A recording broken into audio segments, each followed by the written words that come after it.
Hello, welcome back to another video on the Rosy Life. So today we're going to be talking about a topic that many people have requested it over time, right? And I think it's a video that needs to come out by someone who, like myself, that has the background, the experience, the education from the linear thinking mind, the logical mind, what we think is reality, the 3D, right? Your 3D, because remember, your 3D is not my 3D. And that is mental health. Because so many people talk about it they attempt to talk about it, right? Like coaches and teachers, they attempt to talk about it from a metaphysical, right? As we are God, as I am. And yet I notice that a lot of people will go to other teachers or coaches, and then they ask me, knowing that for those of you who are new and don't know, right? My name is Rose, and I am a licensed therapist, mental health therapist, and in a couple of states. I still have a license in California and I have a license in Illinois. They're both inactive on purpose, so I do not provide any kind of treatment or therapy anymore. I hold my license because I like them, I earn them, and I hold them. But I'm not a practicing clinician right now. So if you do come to me, I don't provide therapy, okay? However, I thought it would be really cool because a lot of you have asked me to do this video for a long time. And I've kind of hesitated talking about mental health because a lot of people are very clingy and insistent that they have some mental health disorder. And we're going to talk about this. First, I'm going to talk about it from the logical, linear thinking mind, what you are probably very familiar with, whether you've seen it on TV or you've actually gone to therapy, and I know I have a lot of therapists that watch me that I've worked with, a lot of coaches that watch me that I've worked with. And I wanted to put this video out from the perspective that I had a private practice for 12 years. I had two actually private practices they're businesses that I started from scratch with nobody to help me. I created them from the bottom up, both very successful. I always had a full practice because of the way that I provided therapy was very completely different from my peers. And now, if you're interested in what I taught, it was reality therapy, choice theory. Ironic, right? That's what I taught, right? That's how I help my clients is with Dr. William Glasser. If you're interested in reading that book, it's called Reality Therapy and Choice Theory. So the theory is that we have a choice, and that all choices have a motivation behind them, okay? But that's not what I teach, but it was really cool to know that this, for years I was teaching people that they had a choice. But because most people would come to see me and didn't realize they had a choice, they just wanted to be labeled with something that would give them a permission slip to feel a certain way, to think a certain way for their behaviors, and kind of like excuse them and allow them to be this way. And then they would bring in their whole family and friends and caregivers and to empathize with them because of what they were labeled with, okay? And so I'm going to start it from the perspective of the profession, right, in the 3D, because we live in this world that still talks about this, right? And then I'm going to transition it into the metaphysics, right? What's beyond the logic, what's higher than the linear thinking mind that's sucked in time, rules, definitions, all those things, and what scriptures say about these very things, okay? Because the whole thing here, you guys, is mental health.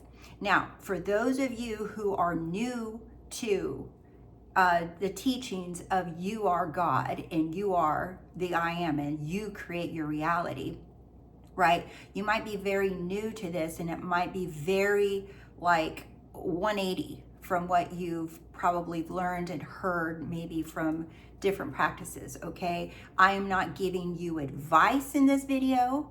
This is not mental health advice. This is not to tell you that you're right or wrong.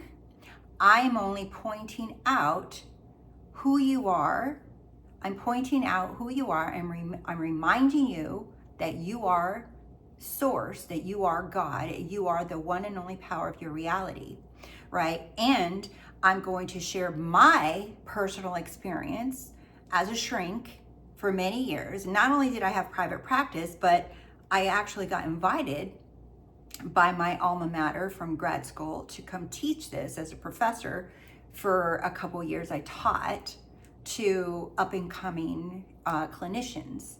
And so, you know, I think I kind of know what I'm talking about when it comes to this end of it, okay? So, however, I don't practice anymore as a clinician because of, it was just simply my choice. There's a place and space for everything.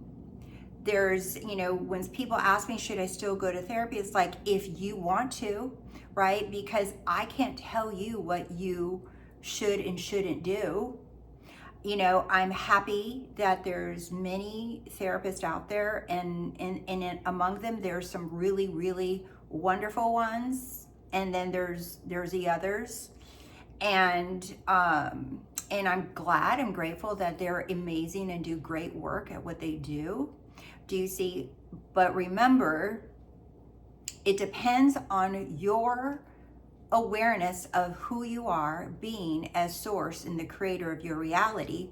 And if you still identify as this physical human, as this physical body, and you think that is all you are, okay? If you think you're only a human and a body with a brain, and you exist in time, that there's a past, present, and future. If that is where you are, this video is not going to sit right with you, right? Because you're still very identified with your physical self, and everything that we share on the Rosey Life is to identify with your higher self, with God, that you are, there's nothing but God.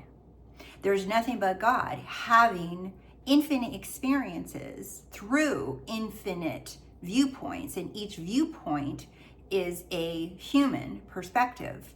So that human perspective does not, it plays in time and space in a body, but it does not exist. You do not exist as that human body. You are playing in it, but that is not the true you. That's not who you really are. You are divine, unlimited, all that is. You are everything. And you can have the experience of someone who experiences different level of mental emotions and mental gymnastics and genetics and all the stuff we're going to get into. You can have the experience of those things. And no one can deny you that you're having those experiences or that you had those experiences. However, if you do not see yourself as source, as a one and only creator, you might not enjoy this video, because I'm going to be speaking, one, from my personal experience and what many of you want to call facts. And then I'm going to remind you of who the fuck you are. Okay? So, this video is one and done. I'm not going to be editing, and we got a lot of stuff to cover, so grab yourself a little drinky. I got my Coke Zero, and let's get started. Guess who's back, by the way? The Wise Board. I don't know which one of you named it the Wise Board last year or whenever that was. I haven't pulled it up for a while. But there's so much that I wanted to cover that I wanted to have a place to write some notes down. All right. So the first thing, right, like anything, you want to get to know the topic that you are covering. So I'm not just pulling stuff out of my butt, okay? I'm going to be covering stuff that is out there available on the net, okay? Or you can ask ChatGPT. But remember, anything you Google and find, even on ChatGPT or in the internet, it's just, you're just gonna find yourself. You're just gonna find whatever you are currently aware of, okay? You're not gonna find anything new.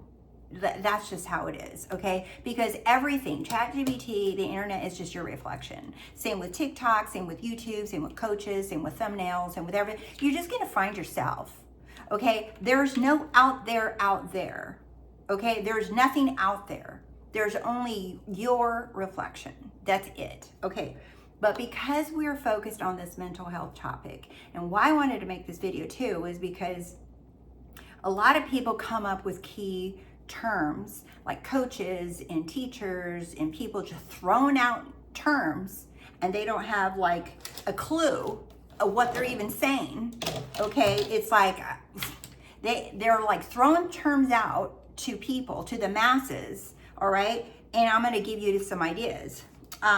Intrusive thoughts, and we're going to talk about all this, you guys. This is going to be a long ass video, okay? But intrusive thoughts, delusional, okay, crazy, inability to focus, self-sabotage, and things like low self-esteem. And then we're going to hit on the nail the definitions of things like thoughts, feelings, and we're going to get into that, okay, and triggers, okay, because triggers, that these are all mental health terms that are used, okay? And when you throw these kind of terms around in front of a mental health professional, okay, what I used to do is, and this is what they still do, okay, they bust out this little book called the Diagnostic Criteria. So it's the DSM-5, okay? So it's a diagnostic criteria. And in here, you can still see all my little tabs, right? Because I used to pull this out really quick to diagnose people with this, okay? They pull this little book out. As soon as you start opening your mouth, the ding, ding, ding, ding, the flags start going off depending on the words that you use, okay? So, and depending on that, then you go into this little book and you search to see the symptoms of what that person has. And over time, pretty much over time, I'm like, I can hear someone now and not even need to use this book, right? I can totally like come up with a diagnosis from that book because I did it for so long, right? So this is where people are stuck in, okay, in these terms. And then I see it in a lot of you in the comments, how do I stop my intrusive thoughts? It's like, do you even know what the hell you're saying? Right? How do I stop self-sabotaging myself? I can't focus, right? You start self-diagnosing yourself in your own comments and your own questions. And I see it too with my clients that come and, you know, ask for help. They start saying, I can't control this, I can't control this. It's like not even knowing what you're saying. And I wonder why. And then I thought about it. I'm like, it's because of all this content that's out there, people throwing around words and labels without knowing what the hell they're talking about. And then a lot of people just take on those labels and terms as their own. Not only that, but as a whole, right, society, right, we have created these norms to talk a certain way. and that when we talk a certain way, that it automatically means a certain something. So we're going to get started here. So of course I want to start with the big guns, okay? Because if we're going to be so fixated and say it's a fact that this is what it is, okay? If we're going to start quoting facts, we're going to start with what a lot of you are holding on to as truth and as the authority behind the words that you're using. Okay, we're going to start there. So let's start with a definition of mental health. Okay, so if you look at now, I don't just Google shit, okay? I'm not talking Webster Dictionary. No. We are going back to who created. This is what all psychiatrists, psychologists, and mental health therapists and social workers use. This is their Bible, okay? This is their Bible. Now, I wanted to tell you that I'm like, where did this come from? Where did their Bible come from? It was created by the American Psychiatric Association, the APA. There's the American Psychiatric Association and there's the American Psychological Association. The APA created this Bible that's full of symptoms, full of words, full of definitions that categorize people.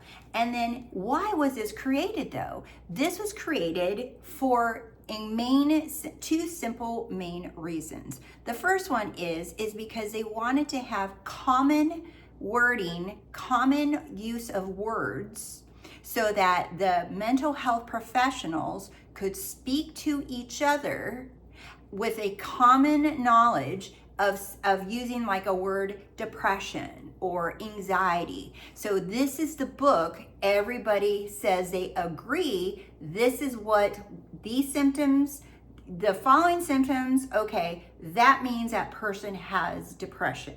So when therapists speak to each other, professionals speak to each other, and they see depression, they know what the categories, subcategories of that word mean. So this was created to have a common culture knowledge within the mental health profession. That's the first reason. The second main reason, and there's a lot of other reasons, but these are the top two main reasons, okay? And the second reason was to be able to better diagnose the population that they serve, to be able to better diagnose them. In other words, to be able to diagnose them and create a treatment plan with or without medication so that these people were getting a consistent treatment across the board amongst mental health provididers. So there's no like guessing out of this. It's like no one is guessing what a person has. Like it's so if I diagnosed you with something and you took that diagnosis and moved to another state that I'm not licensed in, you can take that treatment plan, or that new therapist in that new state could call me and we could have a conversation because we're speaking the same language. So this book was designed as a way to communicate, okay? But who wrote it? It wasn't all the different therapists. It was the American Psychiatric Association. It's a group of mental health providers and doctors. They get together and they vote. Who knows how, there's no rhyme or reason to how often do they do this. Sometimes it's a few years and sometimes it could be decades before they renew this, before they insert and take away, okay? They sit down together and vote on if something could be added, another diagnosis can be added here, or if something should be removed. For example, in the 1970s and early 80s, they had to vote to remove homosexuality from this book because before that was considered a disease. And then they had to vote it out because they realized it's not a disease. It's not something's wrong with them. So then they had to vote it out. Eventually they had to take it all out. Okay, this is why it's voted these people get together. I don't know who these people are, but they get together and they vote and create definitions of what things mean, and that if something's wrong with you. So if you're in this book, that means you have a mental disorder. But remember, it's a group of people that get together and they create and cast votes and decide if this is a disorder or not. And depending on what is going on, something can be removed or inserted. I'm going to let you think with that one.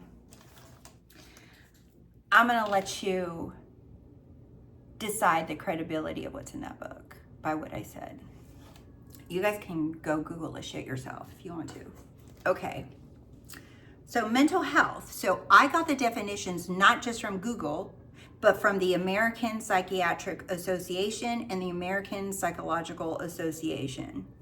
I wrote them down here. The APA and the WHO. We're going to get to the WHO in a minute.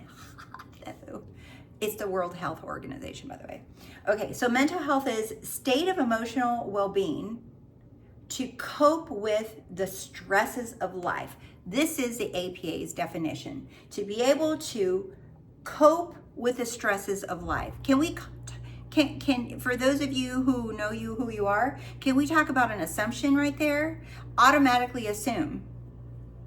This mental health is created for you to deal with life. Assuming that something's gonna go awry, but you're not in charge, so we're gonna teach you how to cope with life. Mental, look at the definition of mental. It's the mind, okay? First, it's process of thinking. So the mind is used to process thoughts, to process and think, okay? So, and then it's also defined as a disorder of the mind, mental, oh, she's mental, or he's mental, right? A disorder of the mind, irrational, foolish, losing self-control. This is a lot of the terminology that is thrown around by a lot of people, thinking that when they learn about who they are, that they are manifesting their entire life experience every moment. This is what, and you learn that you are completely in control of it. This is where people go to. They go to this definition that a bunch of lab coats got together and decided what this meant. And that's the definition you're walking around with, okay? And then the definition of health, which is also by the APA in the World Health Organization, meaning it's the entire world has agreed to these terms, okay? It's holistic, physical, mental, social well-being, ability to adapt, function, live a fulfilling life by managing resources and challenges. So your health is a holistic idea, and it's measured by your ability to manage life challenges and resources. So when you put these two together, it's a state, that word, of emotional well-being to cope with the stresses of life. Okay? Now remember, these two organizations are responsible for this and all the diagnoses that we hear about, okay? They created these definitions that you all can just get a sticker and slap yourself with it, and you say, well, this is what they said is wrong with me. So what are the mental health causes? These are, again, coming from APA. These are not my words. The mental health, the main mental health causes, okay, it's a complex. It's not as easy as, not everyone can figure this out, okay? It's a complex mix of biological, right? So your body, genetics. What is genetics? It's the study of genes. It's the study in the history of genes as to why someone inherits eye color, why someone inherits some illness, why someone inherits behaviors, why someone looks like somebody else. It's the study. Genetics is just the study of genes.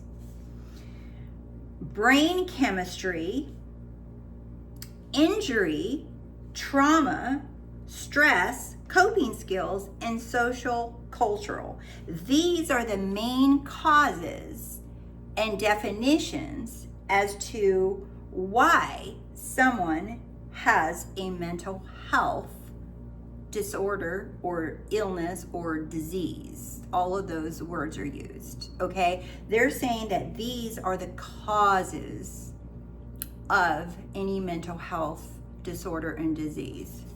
Now, you guys already know where I'm going with this, right?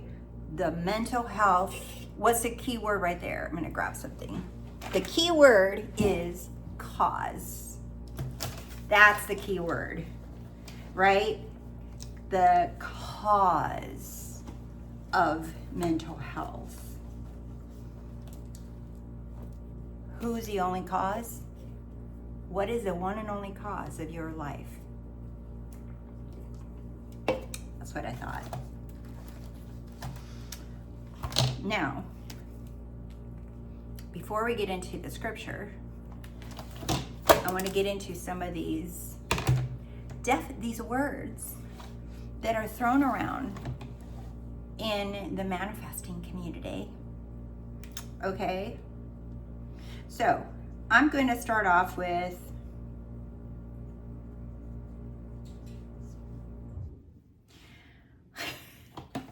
I'm laughing because every time I see this word, it reminds me of that stupid song. Anxiety. It's like, why float around that shit? But anyway, never mind. Okay. So a lot of you guys say you are anxious, right? I'm gonna write something down here for you guys. Excuse my spelling if it's wrong, okay? Because I'm just trying to write fast.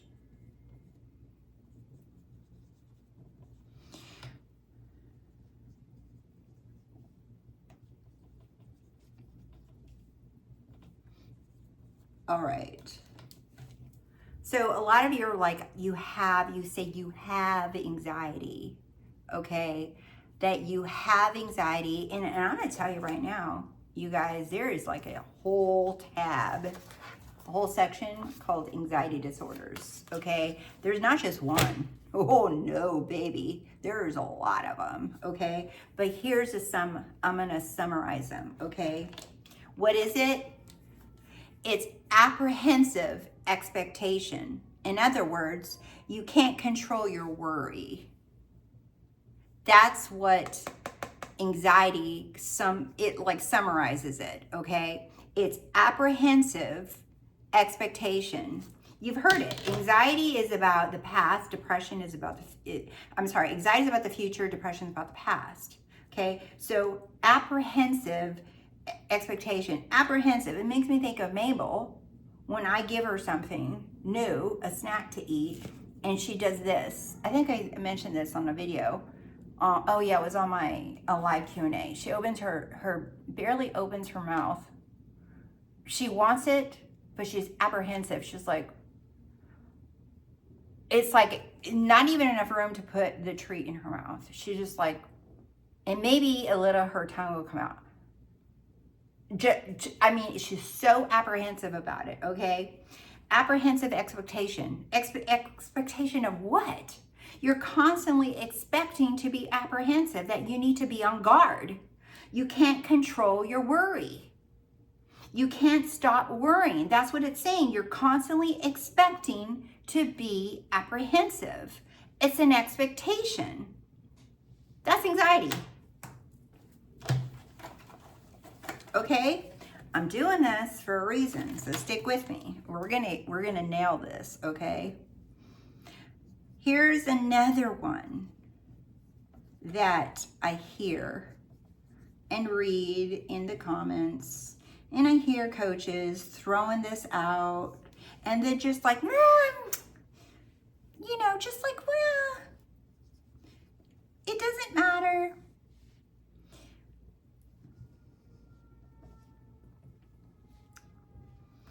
Okay. You guys are going to be familiar with this one.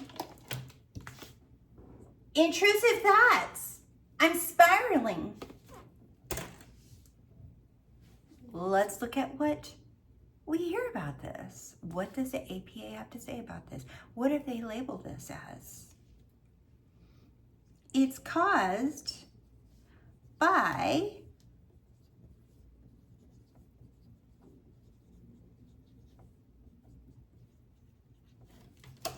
this is what it's caused by, they say.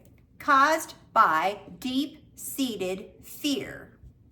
Intrusive thoughts spiral happens when it's caused by deep-seated fears. And it could be a phobia too, like your phobia, but phobias are fears too, like whatever, phobia of flying or whatever. But you have intrusive thoughts, you spiral out of, you feel like you're spiraling out of control by intrusive thoughts. But where do these come from? They're caused by a deep-seated fear. What could that fear be, Rose? But what is the fear? What could it be? What could it be? Any and all intrusive thoughts are only caused by one deep-seated fear. There's only one. There's only one. There's only one. Remember, there's only one power, one God, and there's only one reason for intrusive thoughts. And I'm going to show you. I am not the person that I desire to be. I am not the one that has it all. I am not God. I am not the person that's healthy. I am not the person that's okay. I am not the person that has what she wants. That is where all your intrusive thoughts are coming from. That was more of a metaphysical answer, not an APA answer, by the way. Let's go to the next one. These are coming from you guys. Crazy. I feel like I'm crazy. I feel like I'm crazy when I think positive, nice, wonderful things about myself and about me and my SP and me and my body and me and having money. I feel like I'm crazy. What is that? Let's ask what the APA has to say. How do they define crazy? Irrational and foolish. Silly little person. So crazy to think those nice thoughts about themselves. It's irrational to think that you're God. It's irrational and foolish to think that you're the one and only creator of your reality. In fact, that segues perfect into the next one that's very popular. Delusional. But Rose, I feel delusional. But it's not here in my hand. If it's not here in front of me, doesn't that make me delusional? I wonder why people think that. I wonder why people throw that word around so much. Let me show you.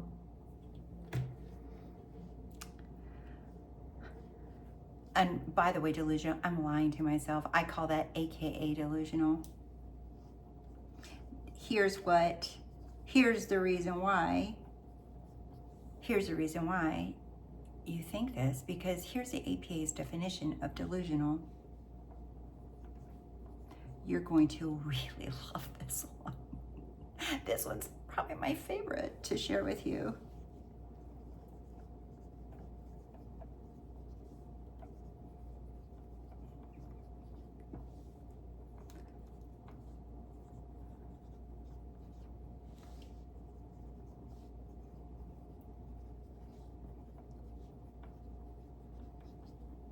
You guys ready for this one? This one is the winner chicken dinner. False belief with strong conviction, despite evidence not being present. So when you believe something and it's a false belief, you believe something, okay, that's not true with strong conviction, because remember, it's a false belief that I am not. With strong conviction, like, no, all 10 toes down, I don't give a shit what you tell me. This is true for me. Despite evidence of not being present, you still insist that it's real. You insist that it's true. That is the APA's definition of delusional.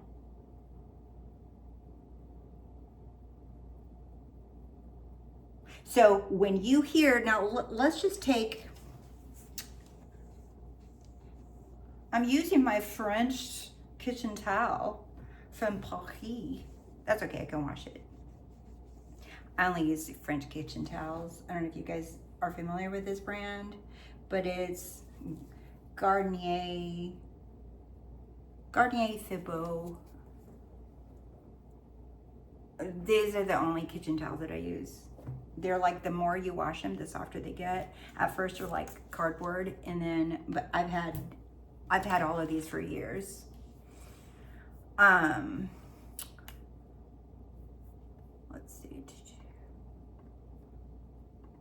Okay.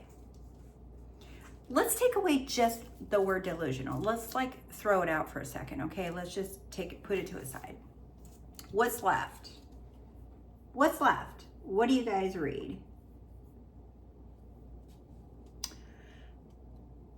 Well, false belief with strong conviction despite, well, let's take out the word false too. A belief with strong conviction despite evidence not being present. What is that? That's called I am awareness of being. That is called a manifestation. This is the definition of a manifestation. That I know this is who I am despite there being no evidence. I know, I have strong conviction. I know. Strong conviction just means I know. I have chosen to accept. I know this is who I am despite there being absolutely no evidence whatsoever. I am this. I don't need anyone outside of me. I don't need a body, a person. I don't need nothing on a screen. I don't need nothing. I don't need no feeling.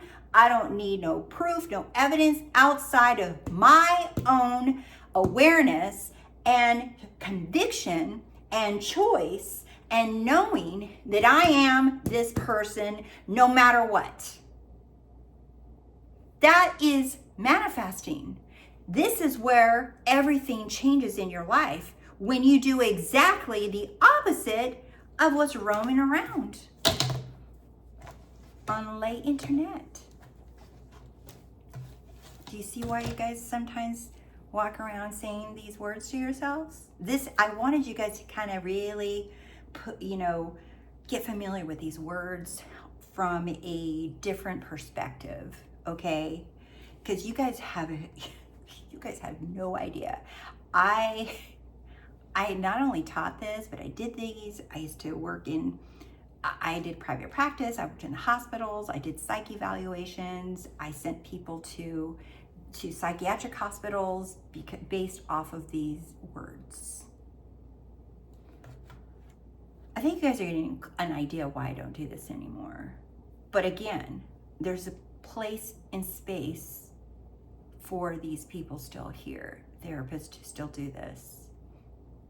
And there's a way that even, people that are self-aware of who they are can still do this, right? There's a way to do it, because even towards the end of my private practice, I began implementing these things.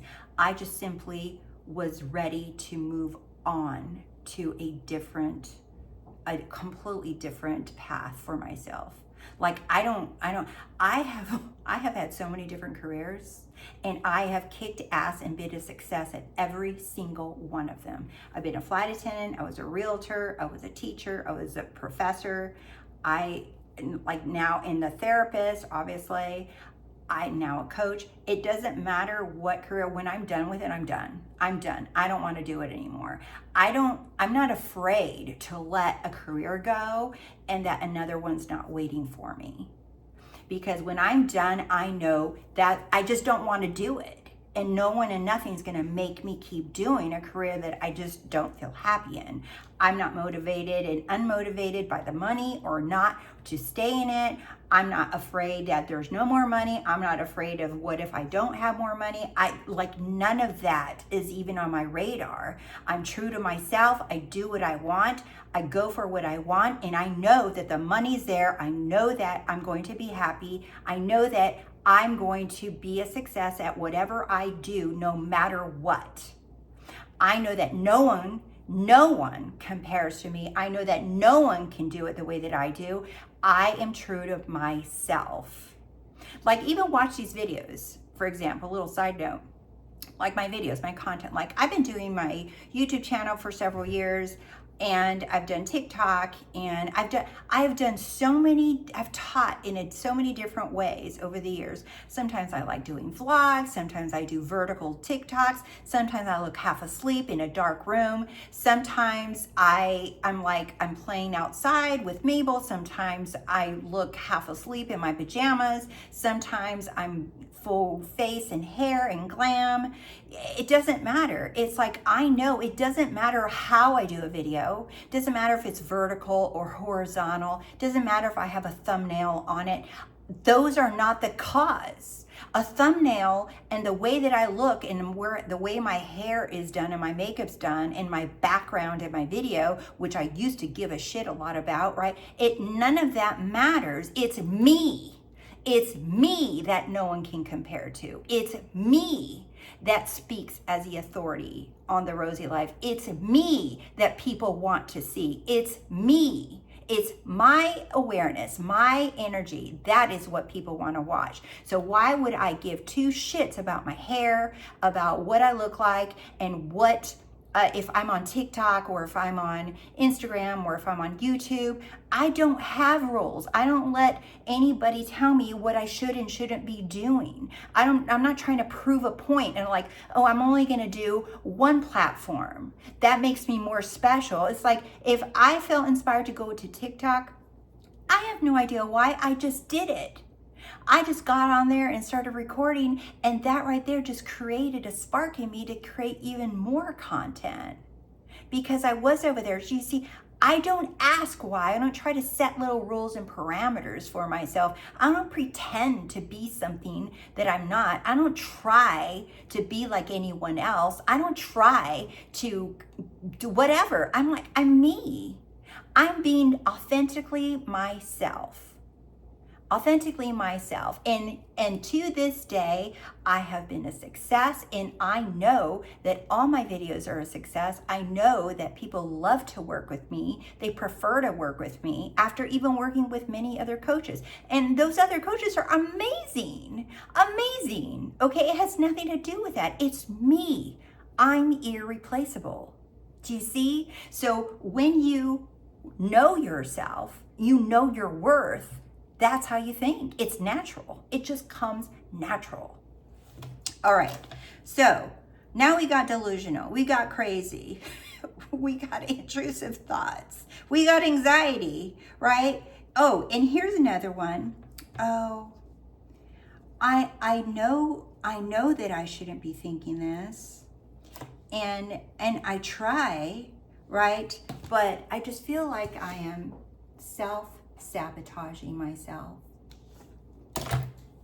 Are you self-sabotaging yourself? I recently saw some people talk about some big celebrity self-proclaimed coach out there saying that she saved herself with a 5-second rule. At first I was like, you mean like dropping food on the floor kind of thing? Like, wait, no, that's a 3-second rule. She said 5-second rule. That's how she saved herself, by doing something. Do you see? Still focused on doing something. But the self-sabotage, okay, let's get back to that, right? All it means according to the APA, okay? And I keep referring to the APA because for all of you, my logical thinking mind, but I was told that this is what I have. I want you to know the ones that are telling you this is what you have, where they're getting it from. That's what I'm sharing with you. And then I'm gonna leave you to make a decision.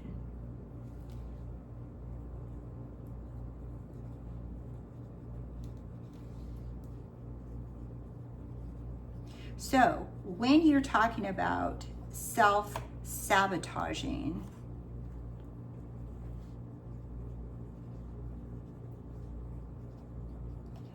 to me, this is where a lot of people get on their coaching platforms or their teaching platforms and start talking about, oh, you're self-sabotaging. That must mean you have a low self-concept and that you don't think you're good enough and you don't think you're worthy. So you need to work on yourself first. Self-defeating behavior creates obstacles to prevent success. But why would I do that to myself? But why? Oh, it's because you think you're not worthy and that you're not good enough. So you need to work on your self-concept.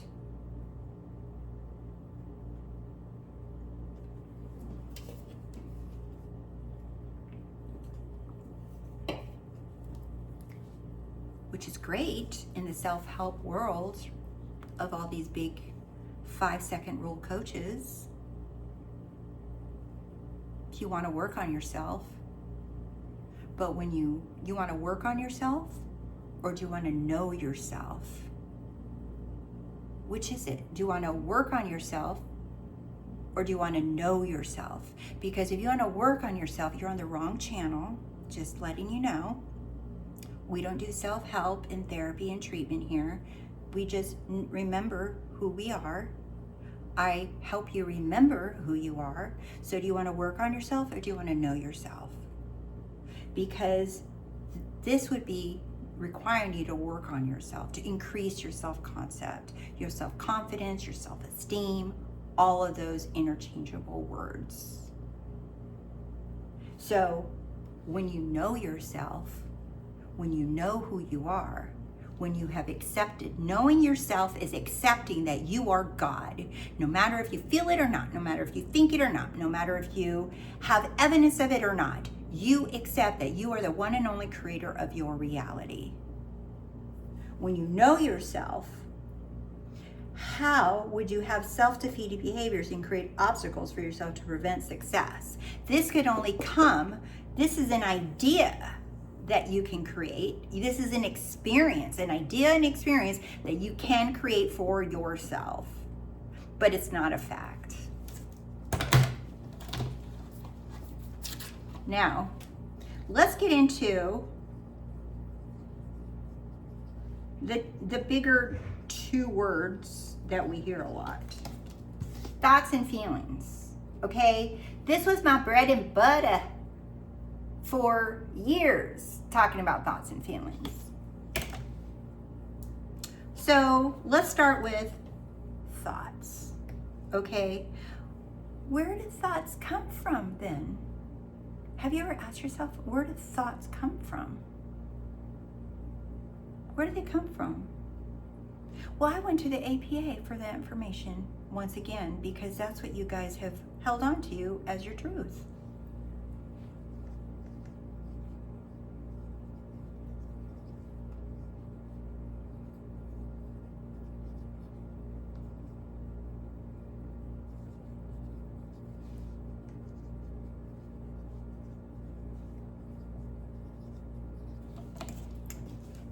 You guys are going to be blown with this one too.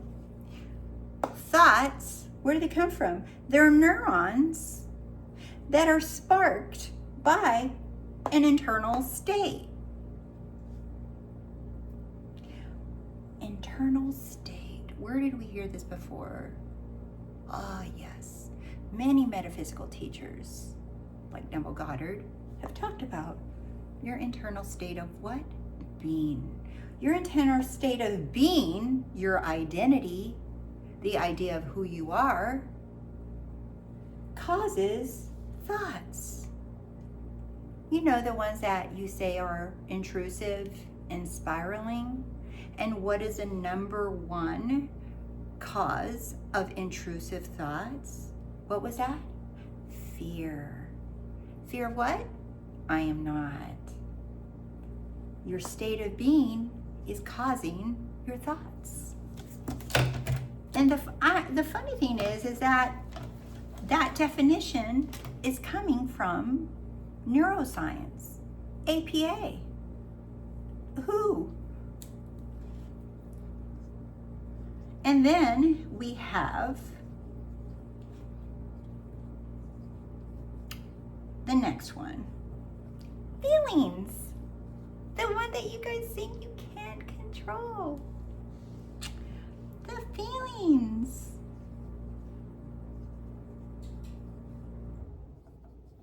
You guys see Mabel in the background? Always in the same place. If I'm not paying attention to her, that's what she does. But sometimes I am paying attention to her and I go bug her and she still lays there. She's like unmoved, unbothered. Unmoved and unbothered. Here, I give you the perfect state of being. Unmoved and unbothered by anything that's going on around her.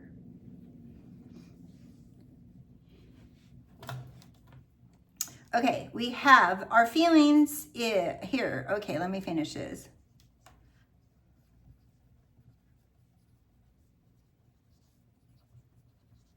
Oh, you guys are gonna love this one too. Where do feelings come from? They are subjective, conscious experiences of our internal state of being. So feelings just don't happen. These are APA, you guys. These are all APA. So if feelings and thoughts are caused by internal state, who's choosing the state? You're not going to find it in here. Where you will find it, and this is where mental health professionals, this is where they start working with you on theories like CBT, which is cognitive behavioral therapy. It's like you change your thoughts and your behaviors, you have new thoughts. So if you change the way you think and your behaviors, you have new ways of thinking. So you change those things, okay? You have new thoughts, you have new behaviors. That's cognitive behavioral therapy, okay? There's so many, but this is probably the dominant one. Why? Because it's paid the most by all insurance companies. This is a treatment modality, okay? When I was practicing a therapist, I told you guys I did choice therapy, and it was reality therapy. The irony of these words, you guys. Choice theory. So the theory, this is a theory. If I change my thoughts and my behaviors, I change my whole self, right? Choice theory is that everything's a choice. My thoughts and my feelings are choices. And the reality therapy is the way that you provide the therapy, the way you get someone to see this, okay? But there's so many modalities of ways to get people to change their thoughts and feelings. But I want you to pay attention that not even the treatments, right? They only focus on what? They focus on thoughts and feelings. If you look at all of these theories, all of them focus on how do we get someone to feel different and to think different. If I can get you to think differently, I can get you to behave differently, then you can feel differently.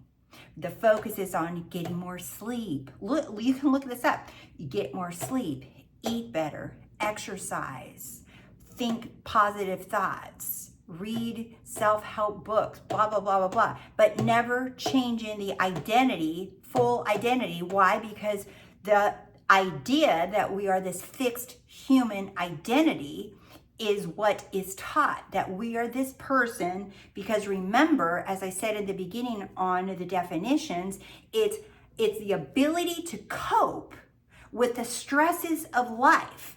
That right there is showing you that the idea is that you are a fixed person, a fixed human, and that your ability to cope with the stresses of life is who you are. Can you or can't you cope with the stresses of life? Let me give you a book. Let me give you some therapy. Let me show you how to fix your thoughts, fix your feelings, change your behaviors, be more socially accepted. You need more friends. You need more sleep. You need a different job. You need a different relationship. That'll fix you. Still keeping you in this fixed identity that you just need to learn how to cope and manage with this one identity, this one life that you have. That is where all of this talk comes from. Now, let's get over to scripture. I told you guys it's gonna be a long video, okay? I want to start you guys off with this scripture. It's 2 Timothy 1:7. Okay. For God has not given us a spirit of fear, but of power and of love and of a sound mind. The spirit of fear. God has not given you intrusive thoughts. God has not given you the fear of I am not. God has not given that to you, but he has given you power and love and a sound mind. Stick with me.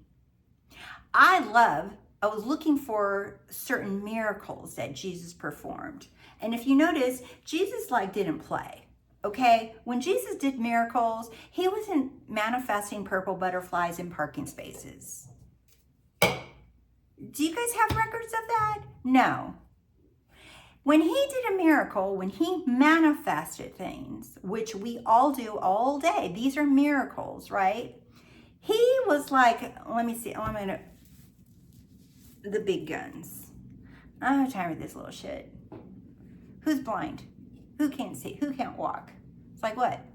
Well, how many people to? No, I need 10,000 people. Let's some bullshit. I'm gonna flex my power here. Look at the miracles. Okay, so I want to read you some of these about casting out demons. Okay, because in the metaphysical world, in scripture, right, the Bible talks a lot about demons and casting out demons. When I was a little kid and I watched these Bible movies about Jesus and casting out demons, I was scared because I thought, oh, is demons like the devil, like when you turn out the lights and the little demon coming out of the closet under your bed or shit like that, right? Or it was like a spirit that was around you, letting you, oh, I feel a dark presence, like that kind of shit, okay? That's how I thought what demons were. Oh, these people are possessed or crazy. Oh, scary, the devil's in them. Oh my God. Okay. But the concept of a demon, what it really is, what it really boils down to, it's a negative thought. Demons are negative thoughts that people are constantly habitually playing in their mind. And the demon represents the way of thinking, your mind, the way that you think, okay?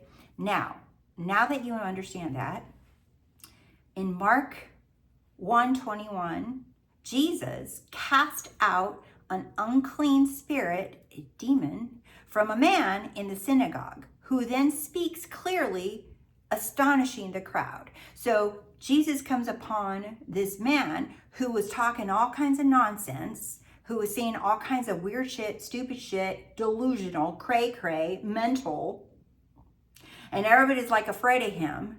And Jesus walks up to him and he's just like, you're cool. And then all of a sudden the guy starts speaking clearly. What does this mean? And then another one, Jesus confronts two violent demon-possessed men and sends the demons into a herd of pigs, which then rushes into the sea. This is in Matthew 8:28. Another one, a mute man. Jesus cast out a demon from a man who was unable to speak, causing him to speak and see. So the demon, do you see, it's like what? Because he's mute, he has some devil and demon inside of him? No, the demon is his way of thinking, his way of seeing himself, identifying himself as a mute. He kept thinking that he was a mute, that he was sick, or somebody told him some blah blah story about when he was little, or whatever, some cast spell or whatever shit. It doesn't matter what the man thought. He was convinced that that's who he was, right? But Jesus cast it out. Jesus said, "Be gone." That's it. Be gone. And then all of a sudden the dude can hear and speak. Another one, and this one is in Mark 9:14. Jesus heals a boy tormented by a spirit that caused seizures, rebuking the spirit after his disciples couldn't. So the disciples apparently tried to cast out the demon from this child who was having seizures. What are you guys seeing now? So demons aren't just like he was cray-cray. He was crazy. He had some evil devil in him. Look it's seizures, it's being mute, it's talking strangely, the person's like not speaking clearly.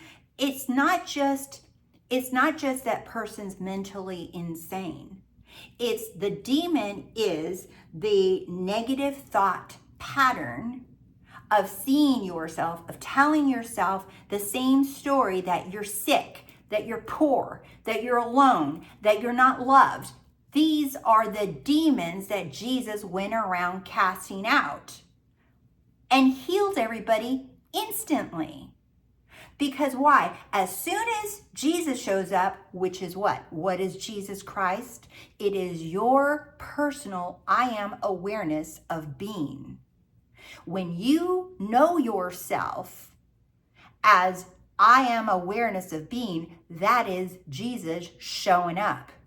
But when you are not identified with yourself as Christ, Son of the living God, and God itself, you are still stuck in your own demons. But as soon as you declare who you are, I am God, I am the power. That is who I am. I have, what is that scripture in 2 Timothy says? For God has not given us a spirit of fear, but of power and love and of a sound mind.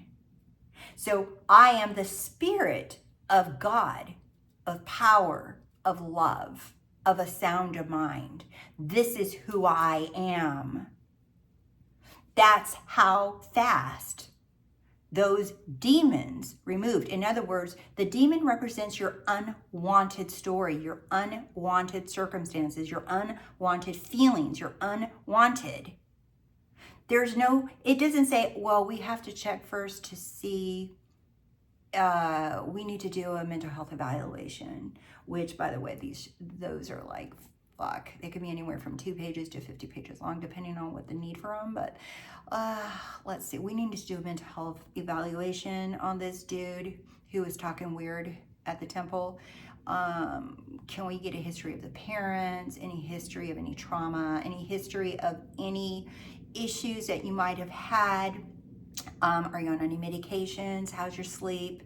How's your diet? Do you get any exercise? Like, do you have any friends? What is your social circus like? What was the neighborhood that you grew up in? Like, did you guys suffer any socioeconomic issues? Did you suffer any, like, in any kind of society problems? Like, we need to collect a history of this person before I can offer any healing.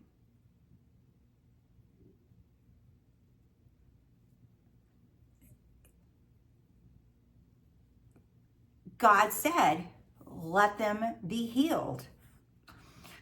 And here's some more scriptures.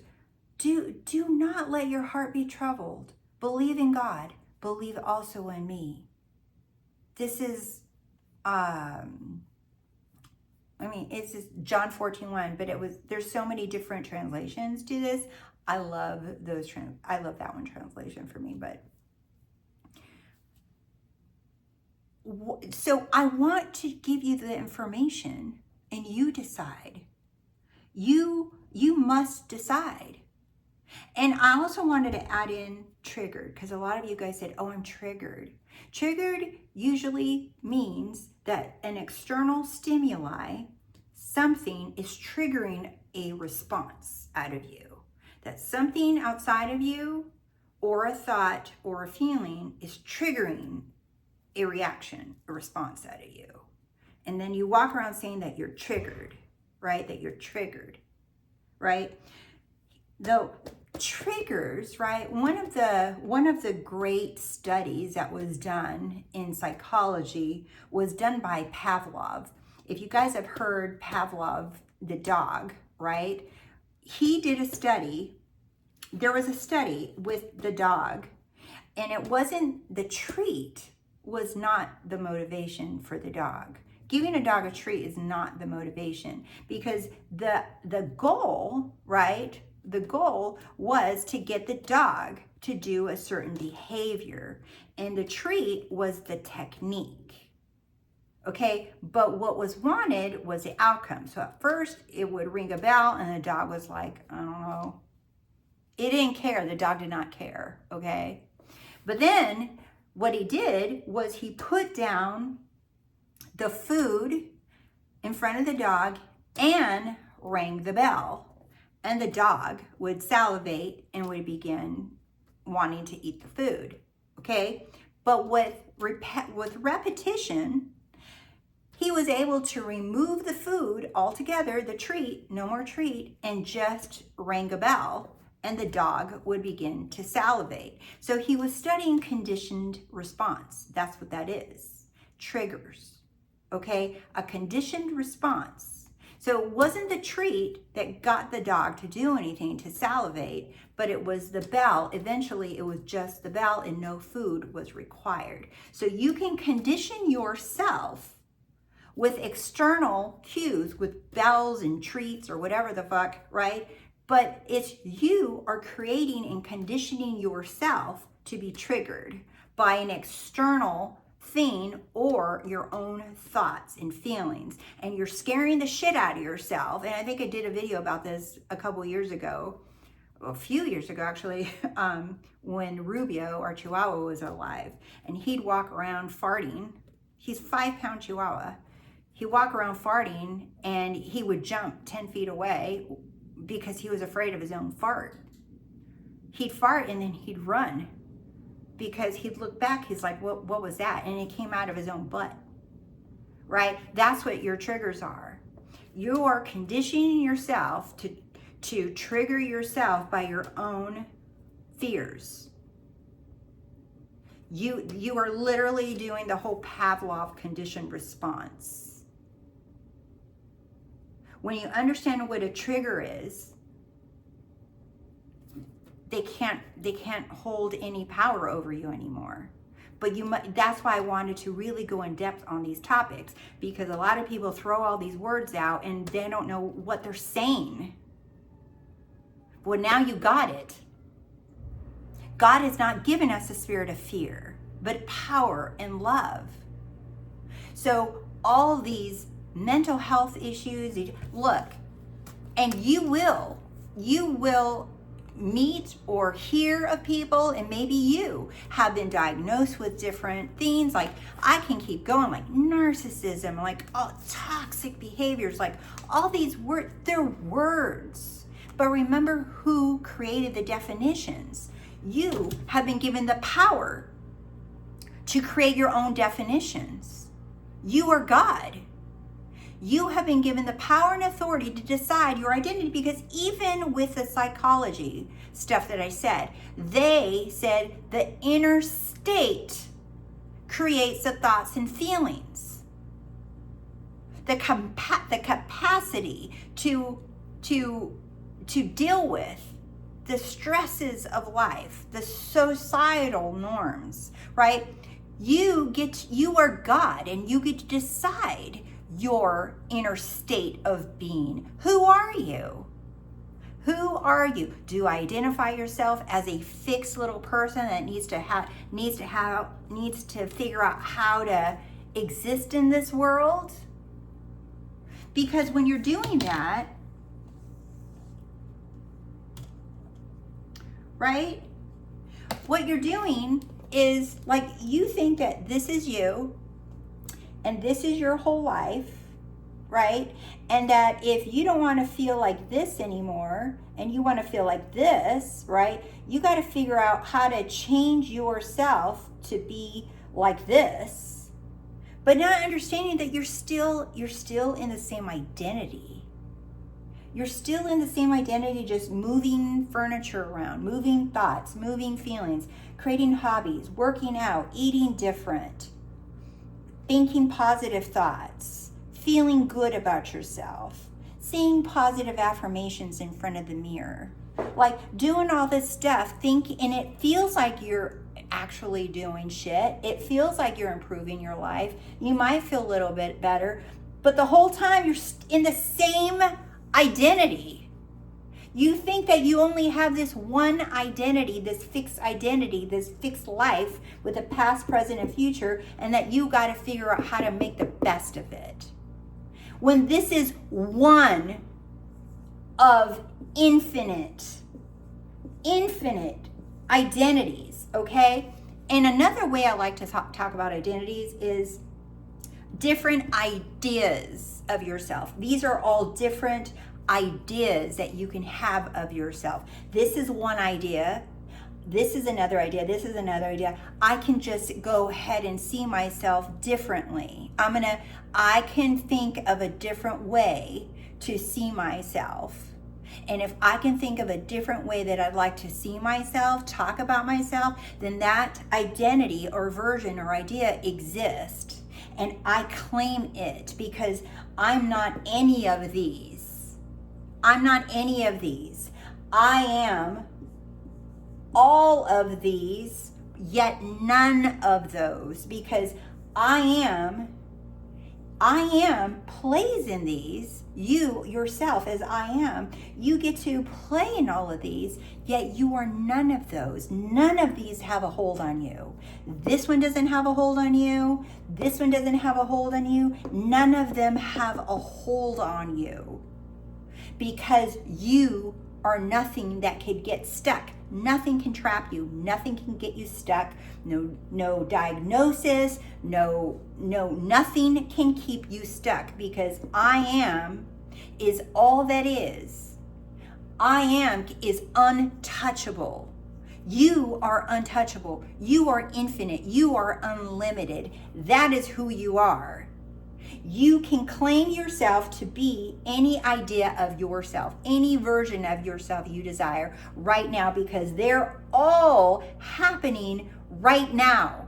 There is no past where they're happening, no future where you're going to become one. No, these are all happening at the same time as this one that you think you're stuck in and fix. And you're trying to fix it and fix it and fix it and fix it and fix it. You don't have to fix yourself. All these identities are pure perfection. You're just choosing the version of you prefer to be. And that is what I have to say about mental health. You decide. You decide. Would you like to work on yourself? Or would you like to create and know yourself? You decide. Thank you for watching. And thank you, members. I will have another video coming up soon for you. And also, I'm going to do a surprise live Q&A soon. So stay tuned for the comments on the post. I will post it when we're going to have another live Q&A really soon. So thank you, guys. Appreciate you. Peace and love.